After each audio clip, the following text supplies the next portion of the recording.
there was a book, George Friedman, the geopolitical analyst. He wrote a book in the early 2000s called The Next 100 Years, where he tried to sort of forecast what the world might look like in the year 2100. He began by talking about what the world looked like in the year 1900, and then he goes sort of decade by decade, how radically everything changed between, say, 1900 and 1930, or 1930 to 1950, and so on. And it's truly astonishing how many drastic paradigm shifts took place. Empires fell, empires rose, world wars, on and on. Really breathtaking global shifts. When you look at history that way, it's hard to wrap your head around how many changes can actually take place in a relatively short amount of time. Basically, within one person's lifetime, everything can change. You know, in 1900, like he says in his book, London was the center of the world. There was no communism, no Soviet Union. There was the Ottoman Empire, the Austro-Hungarian Empire, and so on. The Americans mostly stayed on their side of the Atlantic. And it seemed like this is how things would just be, you know, indefinitely. But just a short 40 years or so later, everything changed. England was demolished in the World War. The Ottomans were gone. The Soviets emerged. Germany took over France, on and on. Really radical, unthinkable changes. Then if you go ahead a few more decades to the 1980s, again, it seems like a completely different world. And then on forward to the 2000s, it's remarkable. Everything changed. And when you think about that, when you think about how many huge paradigmatic pendulum swings there have been that have taken place and that do take place in just a matter of decades, it makes certain continuities even more astonishing.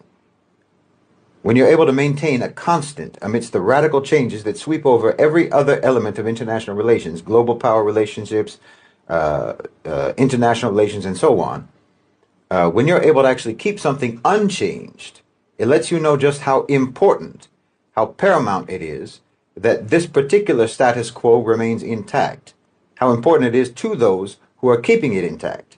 And I'm talking now about the West's relationship with Africa, because the West's economic relationship with Africa has not fundamentally changed in over 800 years. This is absolutely stunning. If the drastic and rapid changes that can occur and have occurred within the West over just 1 or 2 decades, if that's breathtaking, well, what about the fact that nothing has changed between the West and Africa in basically a millennium? I mean, the relationship was ruthlessly extractive 800 years ago, and it's ruthlessly extractive now.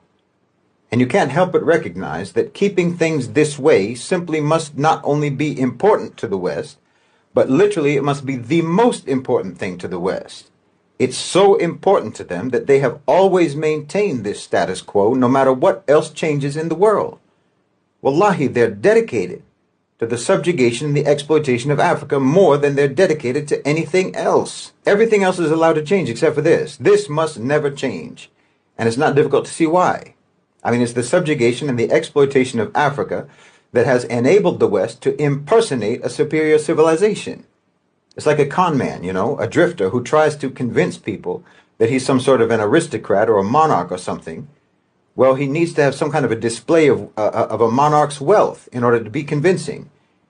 And that's been the whole basis for what the West claims about itself being superior. The whole basis has always been that they're materially successful. So, okay, today you have iPhones and technology, you have a high standard of living and so forth.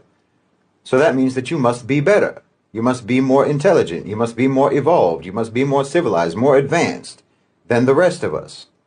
I mean, look how nice their places are. See how much better their stuff is. Well, this is all reliant upon the vicious pillage and plunder of Africa. Without this subjugation, without this exploitation of Africa, Europe and the West would be nothing but crude, emaciated serfs, barely producing enough to survive. Their wealth was primarily derived from theft and plunder, from piracy and slavery, from mass murder and crime. This is just a historical reality.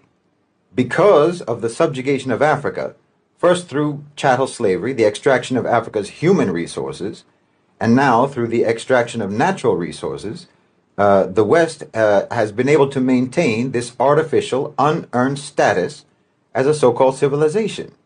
Keeping Africa subject, subordinate, suppressed, and impoverished is an existential need for the West. It's the only way that they can keep up the pretense of their supremacy. Because again, the pretense of their supremacy has never been based upon any actual advancement, any actual sophistication, any actual moral or intellectual development. It has always been based on the violent accumulation of wealth and resources, upon brute power, deceit, and conniving. And Africa, the subjugation of Africa, is the most vital necessity for keeping this con going. I mean, right now, the trade relationship between the West and Africa is that something like 70% of exports to Africa from the West are manufactured goods, and imports from Africa are just the raw materials used to make those manufactured